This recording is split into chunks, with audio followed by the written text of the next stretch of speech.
Did you ever get blamed for something you didn't do, just because you were easy to blame? They told me I was too much to be around. Not in those exact words, of course. People who think they're good don't talk like that. They wrap their cruelty in polite packaging. They tie a ribbon around their indifference and call it concern. That's how I found out I wasn't going to Italy with the rest of my family for Christmas. Not because they had the decency to tell me directly, but because my sister let it slip in a text not even meant for me. She was texting Mom in the family group chat about the Airbnb reservation in Florence, something about how they'd need 2 cars this time instead of one, and casually dropped, "Lena's not coming, right?" She'd just bring the mood down like last year. That message wasn't for me, but I saw it anyway. And I didn't respond. Not because I didn't have anything to say, oh, I had plenty, but because when you finally see people for who they are, silence becomes a weapon sharper than any word you could hurl. They left without me 4 days before Christmas Eve. It wasn't just the Italy trip, it was the fact that no one thought twice about excluding me. No one checked in to see if I was okay staying behind. No one made a last-minute plea, not even a fake apology.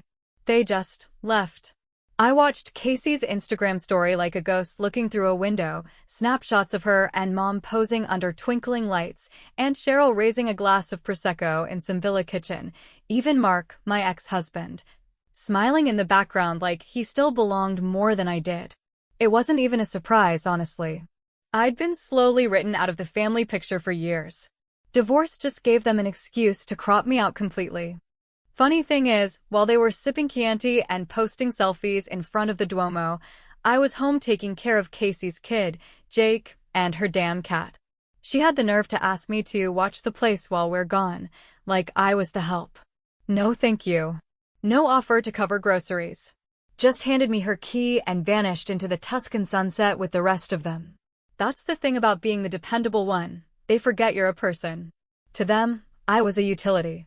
I was the background noise of their lives, reliable, invisible, expected to show up even when I was bleeding out inside. I used to excuse it. I'd tell myself they were just busy, or that maybe I wasn't fun to be around lately, or that they didn't mean to be hurtful. I'd swallow that ugly lump in my throat and say it was just stress. But after this? After they left me behind like someone's bitter ex at a wedding they didn't RSVP for? I stopped making excuses for people who wouldn't even send a postcard.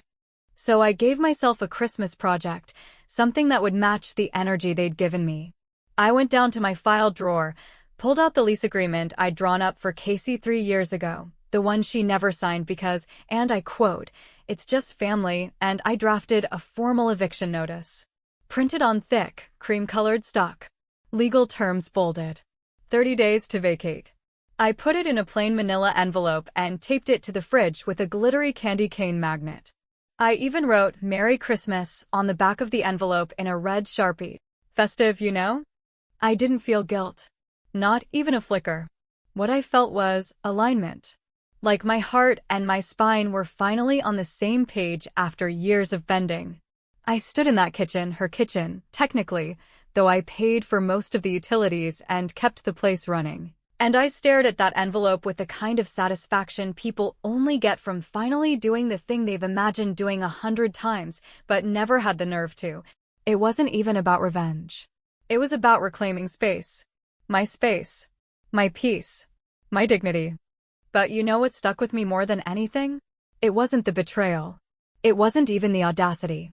It was that Casey said I'd bring the mood down. That was the sentence that burned. Like I'm some dark cloud that ruins their sunshine, like I'm a burden they've graciously tolerated out of obligation.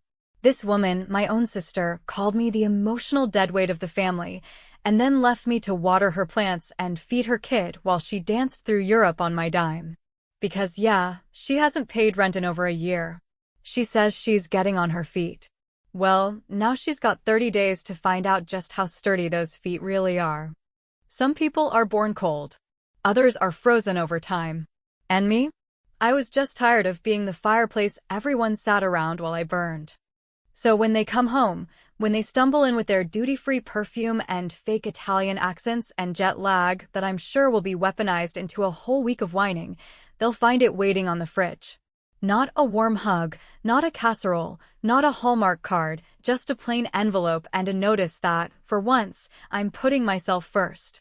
That's my gift to them this year. A boundary. And honestly, I think it's the best thing I've ever given. But here's the thing. I know what's coming next. They'll twist it. Casey will cry. Mom will say I've lost my compassion. Mark will weigh in like his opinion still matters. And suddenly, I'll be the villain in the story they're all too afraid to admit they wrote. But I'm ready for it. Let them cry. Let them scream. I gave them silence and now I'm giving them space. The real question is, how far are they willing to go to get me back in the picture? Or have they already forgotten who framed it in the first place? It's funny how people treat you like a doormat for years, wipe their dirty shoes all over you, and then act stunned when you finally decide to get up and stop lying there. After I left that envelope on the fridge after I took what they would probably call drastic measures, I didn't immediately feel triumphant or giddy or vindicated like I'd fantasized in quiet moments while folding Casey's laundry or cooking dinner with Jake's half-finished homework scattered across my kitchen table. What I felt, standing there in that suddenly too silent house with the buzz of the refrigerator cutting through the quiet, was an eerie sort of emptiness, not the kind that hurts, but the kind that makes room. Room for memory, for reflection, for all the ugly truths I'd shoved into mental storage over the years just to keep the peace. You see, the real problem didn't start this Christmas. No, this wasn't some snap decision or emotional overreaction. This was the slow, quiet culmination of decades of swallowing bitterness with a polite smile, of shouldering other people's crises while setting mine aside like dirty dishes I'd get to eventually. I've been carrying this weight for a long time, the kind of emotional baggage that doesn't show up in photos, but leaks out in the pauses between conversations, in the tightness in your chest when your phone rings, and you just know it's not good news, not ever. Casey, for all her charm and charisma and ability to light up a room, or, more often, hijack it, had always been a magnet for chaos, and I'd always been the cleanup crew. It started when we were kids. She'd sneak out of the house, get caught shoplifting, or fail another class, and I'd be the one staying up late to console Mom, writing her apology letters for teachers, figuring out how to cover her tracks without blowing up the family dynamic. People loved her. They still do. She's beautiful in that chaotic, magnetic way that makes people want to fix her or save her or follow her, even when she's walking straight into disaster. She talks fast, laughs louder, cries easily. She makes everyone around her feel like they're the only one who understands her, like they're special for being close to her mess. And I was the boring one. The dependable one. The steady hand. I didn't need to be saved, and that made me invisible. Or worse, it made me useful. Because if you're not broken, then people think it's your job to hold everything together. I housed her son for almost 4 years now. Jake came to stay with me for a few months when Casey was between jobs, then when she moved in with a guy she barely knew, and then again when she just needed time to figure things out. That boy has eaten more of my cooking than his own mother's. I went his parent-teacher conferences, sat through his orchestra concerts, taught him how to file his first tax return. I bought his winter coat last year and his laptop the year before. I was there when he had that panic attack in the middle of his junior year, when he locked himself in the bathroom and texted me that he didn't know why he felt so heavy all the time. And I held him, after he let me in, on the cold tile floor of my bathroom while Casey was off God knows where, posting filtered selfies with captions about healing energy. But when the family planned that Italy trip, that shiny, carefully curated vacation, no one thought twice about leaving me behind. No one paused to say, hey, maybe Lena could use a break too, or maybe we should include the woman who's held this whole damn family together with duct tape and grace for the past decade. No. I was the one who'd bring the mood down. Me, the woman who paid for the plane tickets 3 Christmases ago when Mom's credit card got declined. Me, the one who still sends birthday cards and remembers Aunt Cheryl's lactose intolerance and checks in when no one else does. And yet, when it came time to make memories in Florence, I wasn't just forgotten, I was excluded. Intentionally. Like I was a liability to their fun. Like my sadness, my grief, my inconvenient honesty was some kind of contagion they couldn't risk bringing on their Instagram-worthy getaway. So yes, I gave Casey an eviction notice. But it wasn't just about the Italy trip. It was about the accumulation of being overlooked and taken for granted so many times that I stopped expecting gratitude and just started hoping for silence. It was about every unpaid grocery bill, every skipped rent payment, every passive-aggressive comment about how I should go out more or need to move on from a divorce they never took the time to understand in the first place. It was about hearing Mom say, "Well, you're just more independent, Lena," every time I needed help and didn't ask for it because I knew what the answer would be. And you know what? I did feel a little guilty. For about 5 minutes. That guilt showed up the way it always does, not because I did something wrong, but because I knew they'd paint it that way. Because I've been conditioned, by blood and habit, to think that standing up for myself is selfish. That saying no makes me cruel. That if I stop sacrificing for people who don't reciprocate, I become the bad guy in their story. But then I looked at that envelope again, that plain, legal, unforgiving document, and I reminded myself that boundaries only feel harsh to people who've benefited from your lack of them. And I smiled. Not a big, triumphant grin. Just the small, tired, peaceful smile of someone who finally decided she didn't owe anyone her silence anymore. They think I've lost my mind. That this act, this one small stand, is some kind of meltdown. But what they don't see, what they've never seen, is that I've been unraveling for years. Quietly, privately, respectfully. And I've just now decided to stop pretending that their comfort is more important than my dignity. So let them come back. Let them read that notice and gasp and call each other in fake shock. Let them rant about how heartless I've become. Because while they were off sipping wine under golden Italian light, I finally sat down with all the baggage they left behind, and I started unpacking it. And, trust me, I'm not putting any of it back where I found it. They got home late on a Wednesday, dragging their designer luggage across the polished hardwood floor of a house they neither paid for nor appreciated, with the kind of loud, chaotic energy that always preceded drama in my family. Though this time the drama was already waiting for them, front and center, taped to the fridge beneath that ridiculous glittery candy cane magnet Casey had left there in some misguided attempt at festive cheer before skipping the country without a backward glance. I had left the light on in the kitchen on purpose, a spotlight really casting a quiet glow over that plain manila envelope that looked more like a courtroom document than a holiday greeting, and in a way, that's exactly what it was. A verdict on years of imbalance, neglect, and manipulative guilt disguised as familial love. They hadn't even been in the house for more than a minute before I heard her voice, that unmistakable shriek Casey lets out when something doesn't go her way, a sound that lands somewhere between a banshee and a toddler denied a toy. I was upstairs in my room, door closed, not because I was hiding, but because I didn't need to see the impact to know it had landed. Some things, when done right, don't need an audience. Her voice cut through the quiet like it always had, shrill and performative, gasping like someone had physically attacked her, as if my envelope had jumped off the fridge and slapped her in the face. "Are you kidding me, Lena? What the hell is this?" she screamed, loud enough to rattle the frame on my bedroom mirror, but I didn't answer, didn't flinch, didn't even move. I just let her sit in it. Let her feel the silence she was so afraid of. When I finally came downstairs slowly, deliberately, like a queen returning to her throne rather than a tenant descending into chaos, she was standing there in her ridiculous faux fur coat, holding the eviction notice like it was toxic, as if the ink might stain her perfect little world. Her suitcase was still unzipped, her hair a mess from the airport, and behind her stood Mom, looking equal parts confused and wounded, clutching a travel pillow and wearing that expression she's perfected over the years, the one that says, "What did Lena do now?" without saying a word. And then, of course, there was Mark. Of course he was there, because even though we divorced 2 years ago, and I'd made it abundantly clear that his place in my life was no longer up for negotiation, he somehow still lingered like smoke in a room with no windows. He was leaning in the doorway, trying to look neutral, which only made me want to scream.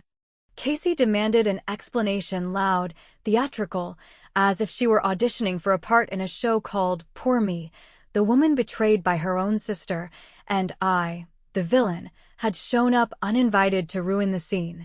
I didn't give her the satisfaction of a raised voice.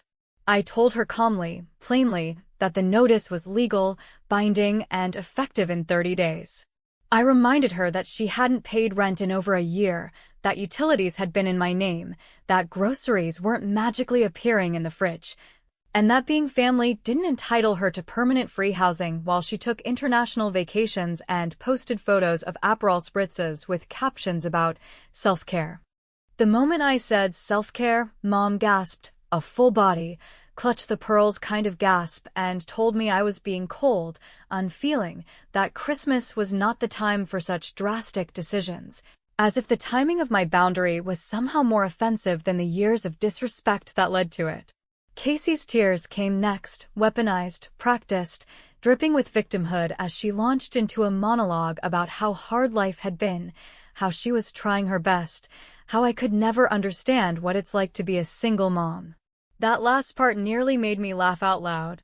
Me, the woman who had raised her child, fed him, sheltered him, sat up with him through anxiety attacks, filled out his college applications while she was getting high in someone's guest house in Arizona. Me, who knew more about that boy's emotional triggers than his own mother ever bothered to ask. But sure, I couldn't possibly understand. And then, like clockwork, the group chat exploded. Apparently, Casey had sent a blurry picture of the eviction notice to everyone in the family, cousins I hadn't spoken to in years, distant aunts who live for gossip, even people who had nothing to do with this situation. And suddenly my phone was buzzing with passive-aggressive texts and thinly veiled accusations. Cheryl wrote, "Wow. Didn't expect this from you, Lena." Another cousin, Jamie, asked, "Are you okay?" In that way people do when they don't actually want the truth.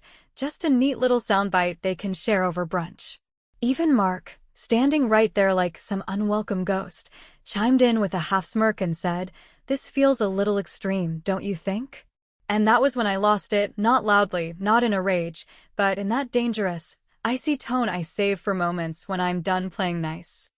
I turned to him, this man who once shared my bed and now shares whispers behind my back, and said, "You think it's extreme to stop being used?" I reminded him that Casey had borrowed money from us during our marriage, money she never repaid.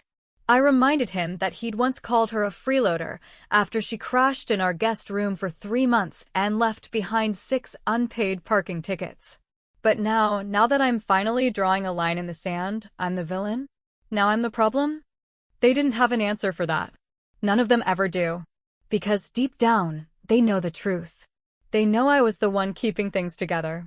They know Casey took advantage of me. They just don't like that I finally stopped letting her. And when people lose access to your sacrifices, they don't mourn the loss, they mourn the convenience. I was convenient. Until I wasn't.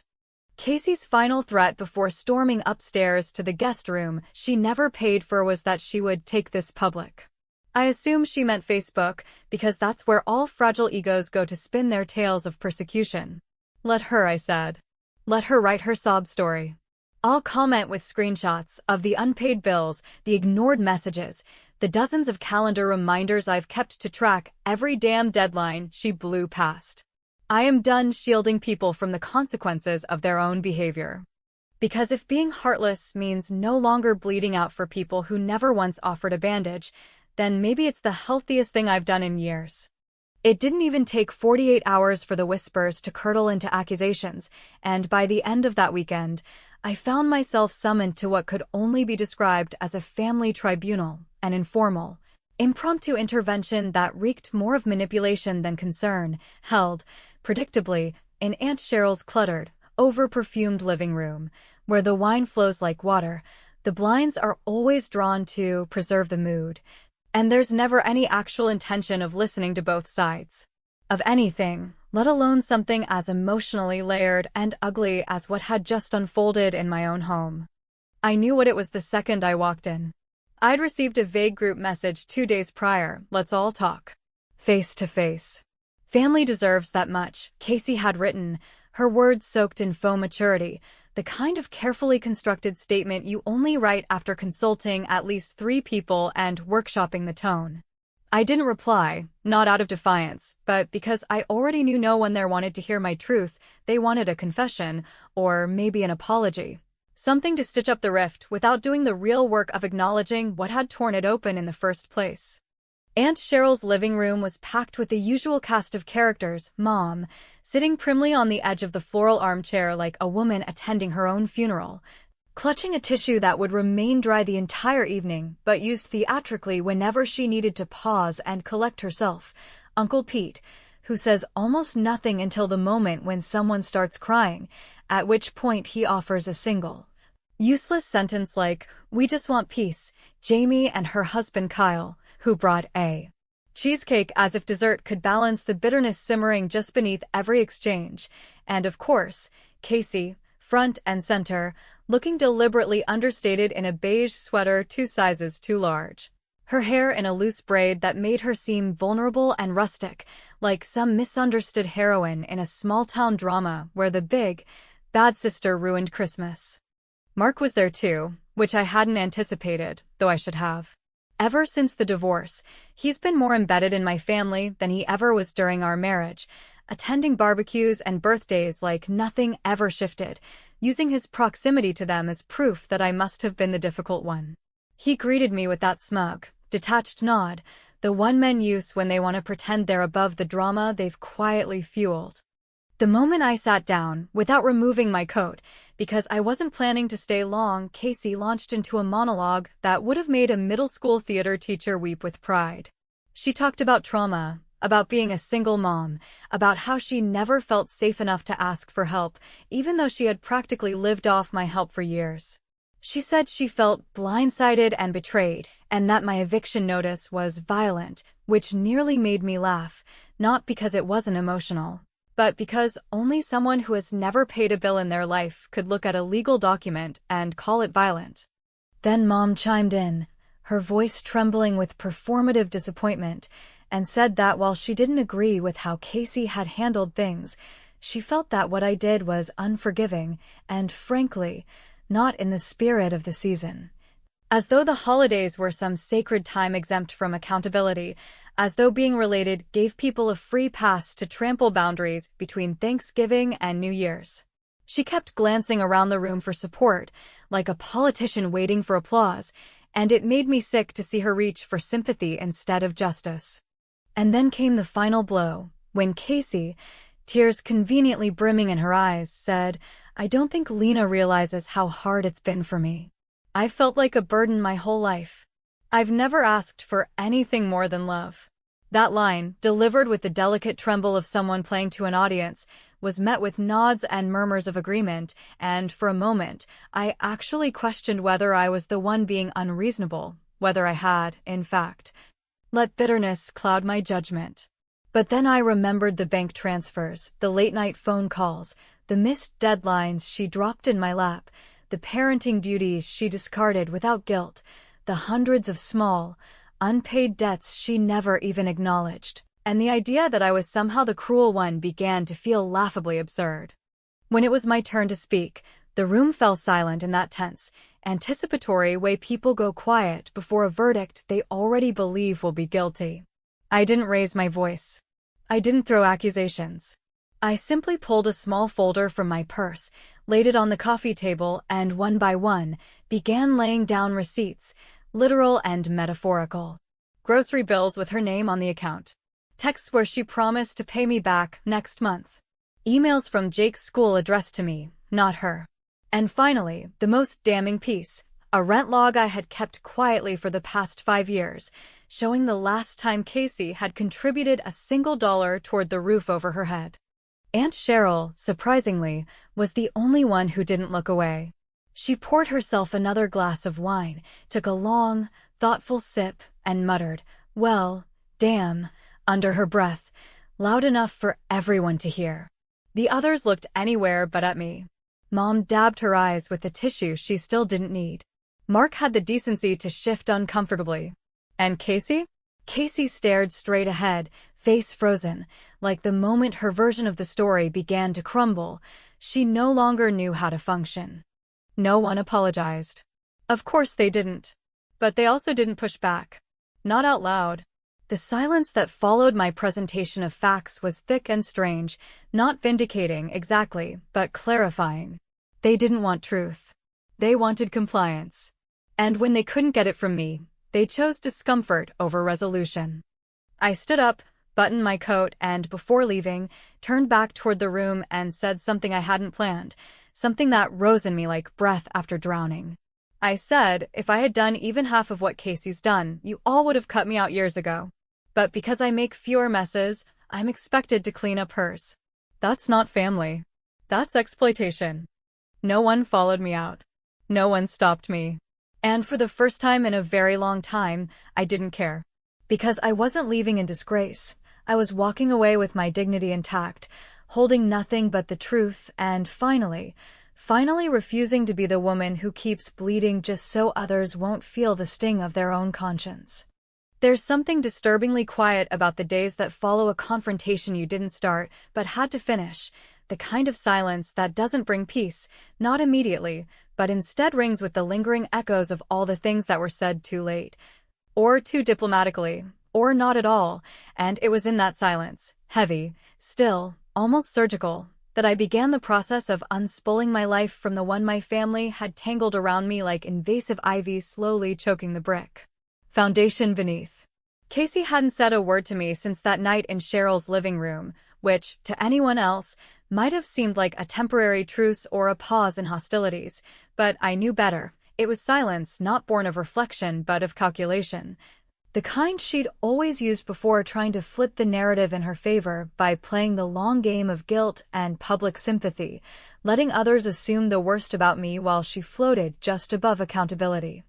Jake, however, had knocked on my door the morning after, his knuckles soft on the wood like he didn't want to wake the whole house, or maybe didn't want to startle himself, and when I opened it, still half-dressed, still emotionally raw and too tired to fake casualness, he simply looked at me with an expression I didn't recognize at first, something between embarrassment and apology, and then asked, in a voice that cracked at the edges, "Do you want me to move out early?"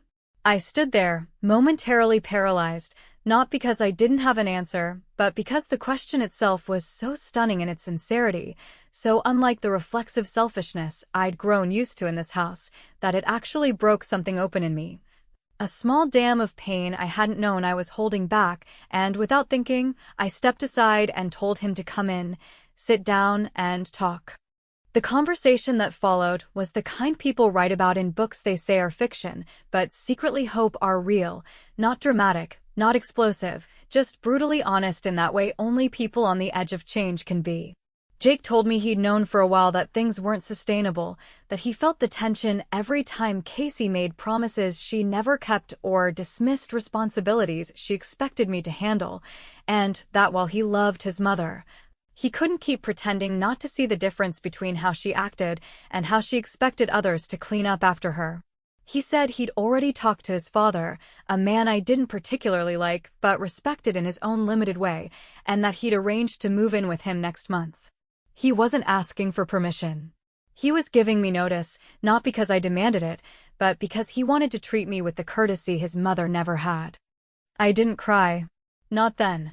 I just nodded. Told him I was proud of him, not for leaving, necessarily, but for choosing clarity over comfort, for refusing to let emotional loyalty tie him to a sinking ship, and then I stood up, walked to my desk, and opened a folder I hadn't shown anyone.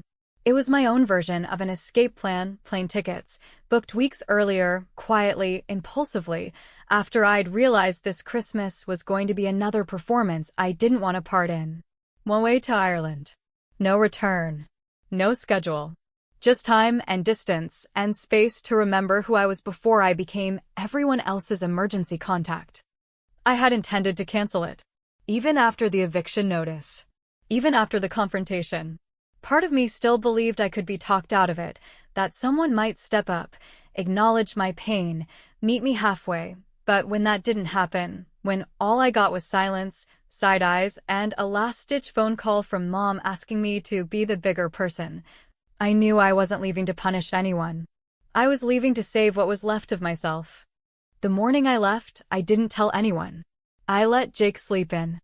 I fed the cat. I watered the plants one last time, even though they weren't mine.